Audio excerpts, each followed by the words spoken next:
గురూజీ 72 గంటల్లోనే ఫోన్లోని అద్భుతమైన జ్యోతిష్య పరిష్కారం చూపిస్తారు. నమ్మండి, నమ్మకపోండి, ఇది నిజం. శ్మశాన కాళి రుద్ర చౌడీదేవి ఆరాధకులు నంబర్ 1 వశీకరణ స్పెషలిస్ట్. గురూజీ మనిషి పుట్టుక నుండి చనిపోయే వరకు వచ్చే అన్ని క్లిష్టమైన సమస్యలకు పరిష్కారం ఇక్కడ లభిస్తుంది. విద్య, ఉద్యోగం, వ్యవహారం, స్త్రీ ప్రేమ, పెళ్లి, సంతానం, స్త్రీ పురుష వశీకరణం, భూవశం, భార్యాభర్తల కలహాలు, కోర్టు సమస్యలు, విడాకుల సమస్యలు, చేతబడి, అప్పుల బాధ, ఇంకా మీకు ఎలాంటి సమస్యలు ఉన్నా 72 గంటల్లోనే శాశ్వత పరిష్కారం చేయబడింది. జయ శ్రీమన్నారాయణ. నేను మీ ఐకాన్ ఆస్ట్రాలజర్ గట్టుపల్లి సురేష్ బాబు. మనకి 2026 సంవత్సరం జూన్ మాసంలో గ్రహాల యొక్క స్థితిగతులు ఒకసారి మనం పరిశీలించినట్టయితే కనుక మేషరాశిలో కుజుడు, అలానే మిథున రాశిలో మనకి బుధుడు, అలానే ఇప్పుడు మనకి రవి భగవానుడు వృషభ రాశిలో 14 వరకు, 14వ తారీఖు నుంచి మిథున రాశిలో బుధునితో పాటు సంచరిస్తూ ఉంటారు. అలానే గురువు శుక్రుల యొక్క కలయికతో కర్కాటక రాశిలో ఈ మాసం మొత్తంలో కొనసాగుతూ ఉంటారు. ఇది జూన్ మాసంలో. అలానే సింహరాశిలో వచ్చేటప్పటికి మనకి కేతు ఉన్నారు. ఇక్కడ మనం చూసినట్టయితే కనుక కుంభరాశిలో రాహు ఉన్నారు. అలానే మనకి మీనరాశిలో శని భగవానుడు సంచరిస్తూ ఉన్నారు. గ్రహాల యొక్క స్థితిగతులు ఈ మార్గంగా ఉన్నాయి. ఈ యొక్క స్థితిగతులు మనం పరిశీలన చేసిన తర్వాత మరి ద్వాదశ రాశుల వారికి ఈ జూన్ మాసంలో ఎలా ఉండబోతుంది, ఏ రాశుల వారికి ఎలా ఉంటుంది, అలానే మేషరాశి నుంచి మీనరాశి వారికి నడిచేటువంటి గ్రహ సంచార ప్రకారంగాను, అలానే వారి యొక్క దశ అంతర్దశల యొక్క ప్రకారంగాను, గోచారంలో వారి యొక్క చంద్రుడి వద్ద ఏ గ్రహం ఉన్నది, చంద్రుడితో పాటు అనుకూలంగా ఏ గ్రహం ఉన్నది, ఈ ఒక్కసారి పరిశీలన చేసుకోవాలి. మరొక చిన్న విషయం ఏంటంటే, ఏ విషయం కూడా మనం పరిమాణం ఎలా ఉంటుందంటే కనుక గ్రహాల యొక్క స్థితిగతులు పరిమాణం ప్రకారంగా మాత్రమే మన యొక్క జాతకం అనేది విశ్లేషించబడుతుంది. కానీ ఇది వ్యక్తిగత జాతక ప్రకారంగా అయితే కాదు. మీకు మనము ఓవరాల్గా అంటే ప్రమాణ పూర్తిగా కూడా ఇది ప్రమాణాలు ఎట్లా అంటే గ్రహాల యొక్క స్థితిగతుల ప్రమాణాలు ఎట్లా ఉంటాయి అంటే కనుక ఆ రాశిని మొత్తము కూడా సూచిస్తూ ఉంటాయి. దానిలో మీది ఉండొచ్చు, ఉండకపోవచ్చు. కానీ వ్యక్తిగత జాతకం తెలుసుకోవాలి.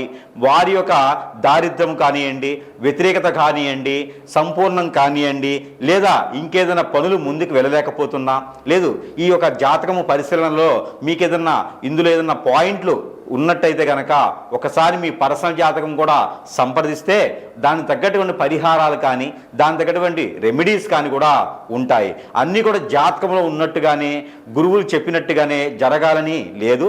మీ జాతకంలో జరగవచ్చు, జరగకపోవచ్చు. ఇది వ్యక్తిగత జాతకం అయితే సూక్ష్మంగా పరిశీలన చేయడానికి అయితే అనుకూలంగా ఉండేటువంటి అవకాశం అయితే బాగుంటుంది. అయితే మొదటిగా మనము మేషరాశి నుంచి మీనరాశి వరకు కూడా ఈ యొక్క జూన్ మాసంలో పరిహారాలే కావచ్చు, వారి యొక్క జాతకంలో ఏం చేస్తే బాగుంటుంది, ఏం చేయకపోతే బాగుంటుంది అనేది ఒకసారి పరిశీలన అయితే మనం మొదటిగా చేద్దాము. ద్వాదశ రాశుల్లో ఒకటి ధనుసు రాశి. ఈ ధనుసు రాశి వారికి జూన్ మాసంలో ధనుసు రాశి వారికి మిశ్రమంగా ఫలితాలు కనిపిస్తున్నాయి. మీరు జాబ్ చేస్తున్నట్టయితే కనుక జాబ్లో ప్రమోషన్స్, మీరు అనుకోకుండా సందర్భంలో జాబ్లో ప్రమోషన్స్ వచ్చే అవకాశం ఉంది. మీరేమో జాబ్ మానేయాలనుకుంటున్నారు, ఆ జాబ్లోనే ప్రమోషన్స్ వచ్చే అవకాశం ఉంది. కాబట్టి ఖచ్చితంగా చేసేటువంటి జాబ్ ఖచ్చితంగా అదే చేయండి. కొత్త జాబ్కి వెళ్ళారంటే మాత్రం మళ్ళీ మొదటి నుంచి ఎత్తుకోవాల్సి వస్తుంది. కాబట్టి ఆలోచించండి. మీతో పాటు ఉన్న వాళ్ళందరూ ముందుకు వెళ్తుంటారు, మీరు మాత్రం అలానే ఉంటారు. కానీ ఈ సంవత్సరం 2026 సంవత్సరం జూన్ మాసం నుంచి కొంచెం మీకు కూడా అనుకూలంగా ఉండేటువంటి గ్రహాలన్నీ కూడా సానుకూలంగా మారిపోతున్నాయి. కాబట్టి మీకు కూడా అనుకున్న పనులు ముందుకు వెళ్ళేదానికి ప్రయత్నం చేయండి. దానితో పాటు పెళ్లి చేసుకొని నుండి ఇటీవల కాలంలో 2-3 సంవత్సరాల క్రితం పెళ్ళైన వారికి కూడా విడిపోయేటువంటి తత్వం కానీ, వేరే వాళ్ళు మీ మధ్యలోకి వచ్చేసి విడదీసే తత్వం కానీ, అటు బంధువులు కానీ ఇటు బంధుమిత్రులు కానీ మీ మధ్యన సంసారం చేయించుకోకుండా దూరం చేసేటువంటి తత్వం ఏర్పడుతూ ఉంది. వాళ్ళందరినీ కూడా దూరం పెట్టేసి భార్య భర్తలు ఇద్దరే ఉండేలాగా ప్రయత్నం చేసుకోండి. లేదంటే కనుక భార్య కానీ భర్త కానీ దూరం అయ్యారంటే మాత్రం మళ్ళీ మీ జీవితంలో పెళ్ళి అంటే మళ్ళీ ఎప్పటికైతుందో తెలియదు. కాబట్టి కొంచెం జాగ్రత్తగా ఉండాలి. అలానే మీరు అనుకున్నటువంటి రీతిలో ముందుకు వెళ్ళేటువంటి తత్వంలో మీరు ఉన్నారు. కాబట్టి అలాంటి పొజిషన్ కానీ అవకాశాలు కానీ మీకు రాబోతున్నాయి. కాబట్టి నిరుద్యోగులు కూడా ఉద్యోగం రాబోతుంది. ఏదైనా మంచి కార్పొరేట్ సంస్థల్లో మీకు మంచి జాబ్ రాబోతుంది, గుర్తింపు రాబోతుంది. జాబ్ వచ్చి మీకు సన్మానం సత్కారాలు కూడా అయిపోతాయి. అలానే మీకు రాజకీయ రంగంలో సలహాదారులు గాను, అలానే మీకు సినీ రంగంలో కూడా మంచి పొజిషన్ కానీ వచ్చే అవకాశం, చిన్న చిన్న అవకాశాలు కూడా మీకు రాబోతున్నాయి. కాబట్టి ఆ విధంగా మీరు ముందుకు వెళ్తే చాలా బాగుంటుంది, అద్భుతంగా ఉంటుంది. అలానే మీరు అందరిని ఆదరించేటువంటి తత్వంతో మీరు అనాథాశ్రమంలో ట్రస్టులు కూడా మీరు మొదలు పెట్టవచ్చు. అలానే 2 రకాల వ్యాపారాలు మీరు చేస్తారు, ఒకటి జాబ్, ఒకటి బిజినెస్. ఇలాంటివి కూడా మీరు చేసే అదృష్టం అవకాశం మీకు రాబోతుంది. లవ్ మ్యారేజ్ చేసుకోకండి. లవ్ మ్యారేజ్ చేసుకుంటే కనుక 3 రోజులు ముచ్చటగానే ఉంటుంది. ఎంత పెద్ద లవ్ అయినా సరే, 10 సంవత్సరాల పాటు లవ్ ఉన్నా సరే, పెళ్ళైన తర్వాత 3 రోజులు ముచ్చటే ఉంటుంది. కాబట్టి లవ్ మ్యారేజ్కి మీరు చేసుకోవద్దు. అయితే అరేంజ్ మ్యారేజ్ చేసుకుంటే కొంతకాలం మీకు ఉంటుంది, సంబంధాలు మీకు చూసేవాడు కూడా దగ్గరే ఉంటారు. కాబట్టి బంధుమిత్రుల నుంచి మీకు వచ్చేటువంటి అవకాశం ఉంటుంది. మీరు ఏదైనా ఉన్నత శిఖరానికి వెళ్ళాలి అంటే కన్నా చిన్నగా వెళ్ళేదానికి అదృష్టం ఉంటుంది. కానీ ఒకేసారి మీరు ఉన్నత శిఖరానికి వెళ్ళేలా లేదు. అలానే గ్యాస్ట్రిక్ ట్రబుల్ కానీ, మజిల్స్ పెయిన్ కానీ, బ్లడ్కి రిలేటెడ్ సమస్యలు కానీ మీకు వచ్చేటువంటి కనిపిస్తుంది. కాబట్టి ఫుడ్లో ప్రికాషన్స్ ఖచ్చితంగా తీసుకోవాలి. జీలకర్ర, వాము లాంటివి ఎక్కువగా వాడుతూ ఉండాలి. అలానే పిప్పర్మెంట్ అంటారు, మీంట్, అలాంటి మీంట్ కూడా ఎక్కువగా వాడుతూ ఉండండి. అలానే తాంబూలం అంటారు, తాంబూలం కిళ్ళీలు అంటారు. అలానే జరదా, పాన్ అలాంటివి కాకుండా జస్ట్ ఏదన్నా కిళ్ళి ఒక్క తాంబూలం లాంటిది వేసుకుంటూ ఉంటే మీకు ఈ గ్యాస్ ట్రబుల్ కానీ, స్టమక్ రిలేటెడ్ సమస్యలు కానీ, లివర్కి సంబంధించిన సమస్యలు కానీ మీకు తలెత్తకుండా ఉండేదానికి అవకాశాలు ఎక్కువగా కనిపిస్తున్నాయి. కాబట్టి ఆ మేర ఇలాంటి ప్రికాషన్స్ అయితే ఖచ్చితంగా తీసుకోవాలి. ఇలానే మీకు గండం కూడా ఒకటి కనిపిస్తూ ఉంది. అలానే జలుబు దగ్గులు, జ్వరం రావడం కానీ, దానికన్నా పెద్దగా ఏదైనా పాత రోగాలు వెంబడి బయటికి రావడం కానీ కనిపిస్తుంది. కాబట్టి కొంచెం ప్రికాషన్స్ తీసుకుంటూ ఏదైనా అనిపించినప్పుడు, ఏదైనా ఒత్తిడి అనిపించినప్పుడు ఖచ్చితంగా మీరు వైద్యం దగ్గరికి వెళ్ళి పరీక్ష చేయించుకుంటే కనుక దానికి పరిష్కార మార్గం అయితే దొరుకుతూ ఉంది. ఇక గండం అయితే పోయేటువంటి ప్రయాణాల్లో మీరు చేసేటువంటి ప్రయాణాలు కూడా కొంచెం ఆచిచూచి ప్రయాణం చేసుకుంటూ ఉండాలి. అలానే ఈ యొక్క మాసంలో మీరు ఏదైనా కొత్తగా వ్యాపారం మొదలు పెట్టాలంటే ఫైనాన్స్ వ్యాపారం కానీ, గోల్డ్ సిల్వర్ లాంటి వ్యాపారాలు కానీ, బుక్ స్టాల్స్ కానీ, మెడికల్ షాప్స్ కానీ, ఇలాంటి రంగాల్లో మీకు అద్భుతంగా ఉంటుంది. అలాంటి రంగాల్లో మీరు ప్రయత్నం చేయవచ్చు. ఏదైనా పోటీ పరీక్షలు ఉంటే కూడా మీకు పాస్ అయ్యేటువంటి అదృష్టం ఉంది. కాబట్టి ఆ మేర ప్రయత్నం చేయండి. ఇంకా కూడా మీరు అదృష్టం బాగుండాలనుకుంటే కనుక మీ మీద ఏదైనా చెడు క్రియ జరిగి ఉంటుంది, అది ఒకసారి గమనించుకోండి.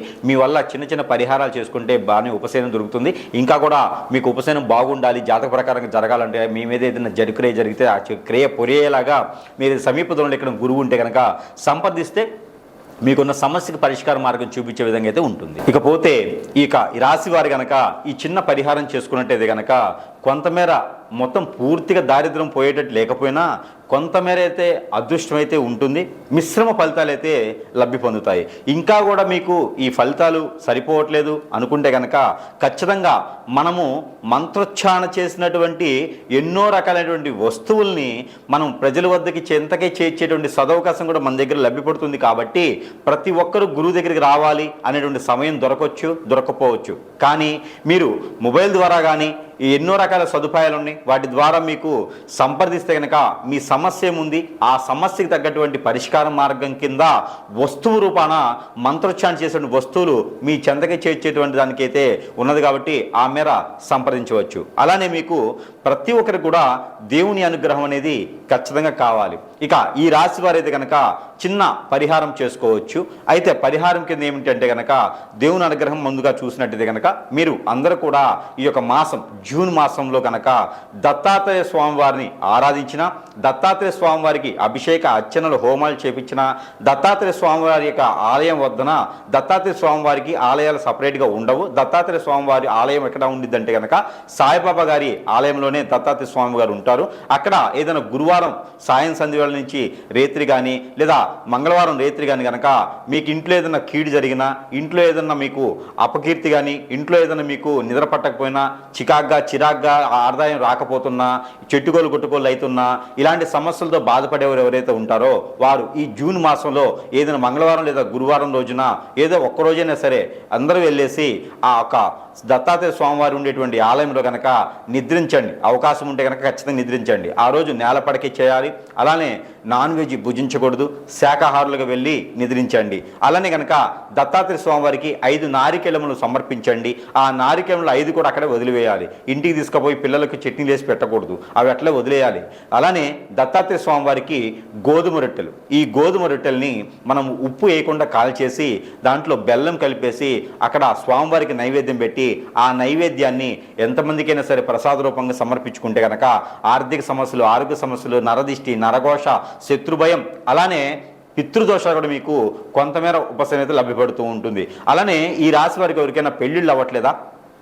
పెళ్ళిళ్ళై కూడా భార్యాభర్తలు దూరంగా ఉంటున్నారా, పెళ్ళై కూడా పిల్లలు పుట్టట్లేదా, వ్యాపార వృద్ధి రావట్లేదా, ఇవన్నీ మీకు ఉన్నాయంటే కనుక మీరు కొత్తగా ఏదైనా వ్యాపారం మొదలు పెట్టాలన్నా, విదేశీ ప్రయాణం ఏదైనా చేయాలనుకుంటున్నారా, ఇవన్నీ కూడా మీరు మోసపోకుండా ముందుకు వెళ్ళేదానికి ఒక చిన్న పరిహారం చేసుకోండి. ఎక్కడైనా సరే నాగపడిగలు కానీ, సుబ్రహ్మణ్య స్వామి ఆలయం కానీ, లేదా శివాలయంలో కానీ, లేదంటే మానసదేవి అమ్మవారు ఉంటే కనుక అక్కడ మీరు పంచామృత అభిషేకం కనుక చేసేయాలి. వినాయక స్వామి వారికి పొట్టు వస్త్రాలు సమర్పించండి. అలానే మీకు మరకతలింగం ఎక్కడైనా కనిపిస్తే కూడా అక్కడ మీరు అదృష్ట కనుక అభిషేకం చేసుకోండి.